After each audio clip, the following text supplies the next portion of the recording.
From the battlefield to the surgical room, from the depths of space to our very own homes.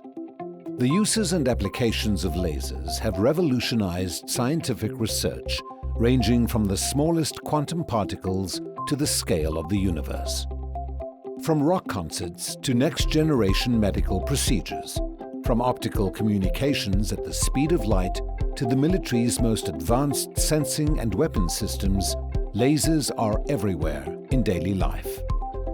The word laser is actually an acronym which stands for light amplification by the stimulated emission of radiation. In the early 20th century, the notable physicist Max Planck began laying the groundwork for what would ultimately lead to the birth of the laser. A German scientist and author of thermodynamics and the theory of heat radiation, Planck first published his paper on quanta in 1900. Quanta, or quantum theory as it would become known, proposed that the energy of an electromagnetic wave would be multiples of a unit of energy, or quantum, and not continuous as previously theorized, thus giving us Planck's constant and inspiring a young physicist named Albert Einstein. In 1905, just 5 years after Planck's paper on the quantum, Albert Einstein, building on Planck's theories, published his paper on the photoelectric effect, and later in 1917 proposed stimulated emission, thereby setting the foundation for the birth of the laser.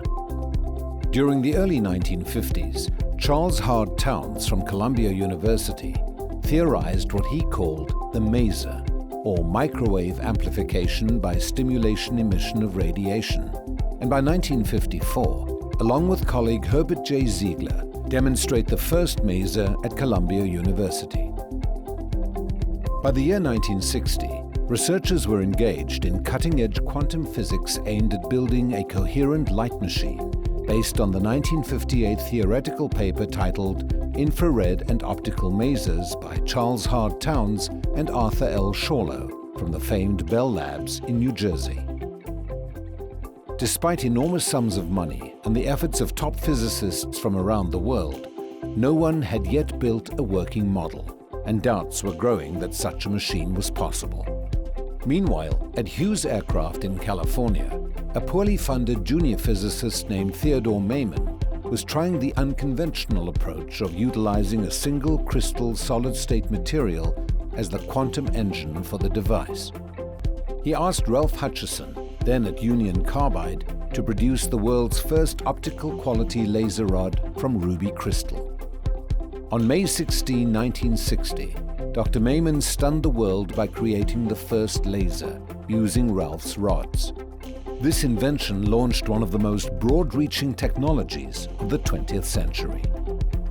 In 1989, almost 30 years after its invention, Ralph Hutchison founded Scientific Materials in the Rocky Mountains of Montana to grow and develop the world's highest quality single crystal laser materials. After years of successful advancements, Flir Systems acquired Scientific Materials in 2005. Lasers are incredibly versatile tools that have become ubiquitous in our daily lives. Applications include science, communications, electronics, medicine, industry, military, and law enforcement. Laser beams can designate targets for laser-guided munitions, measure the distance to the moon, cut through sheets of metal, or perform precise surgical cuts. All lasers are essentially comprised of three major parts: a gain medium, a resonator, and an energy source. In this case, the lasers we build in Bozeman, Montana, the medium is our mostly neodymium YAG crystals grown here. You end up pumping these with your energy source. We store energy inside the crystal. Eventually, the crystals don't want to hold on to this energy, and so they will drop down, release this energy in the form of a photon. When that happens, these photons are kind of going in all directions. If we place a couple mirrors just right, a photon will actually hit a mirror and come back through this medium. When it does so, it will see these other atoms that are excited. It will cause them to give off their energy and create another photon. This is a kind of an interesting process because this other photon is exactly identical to the original photon. So it's got the same direction, phase, wavelength, every property is the same. So now you have that one photon is two. They continue through this medium. Each one of them is pulling others, and they get exponentially increased. We shove two mirrors around that, bounce that light back and forth, let some of that light out, and that becomes our laser pulse. As we continue to push the performance of this unique light source, only the highest quality lasers made from the purest materials can meet the task. Flir's Bozeman, Montana facilities are leading producers of high-quality, next-generation crystalline materials in the world, producing laser crystals and specialty parts for applications in the military, medical, industrial, and scientific markets.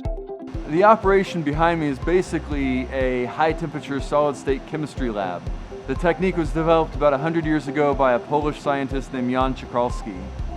We start with high-purity minerals and mix them in proportions and elevate them in temperature to about 4,000 Fahrenheit, where they've melted and turned into a molten lava, but at a temperature that's right at the edge of where they want to crystallize, where they want to solidify.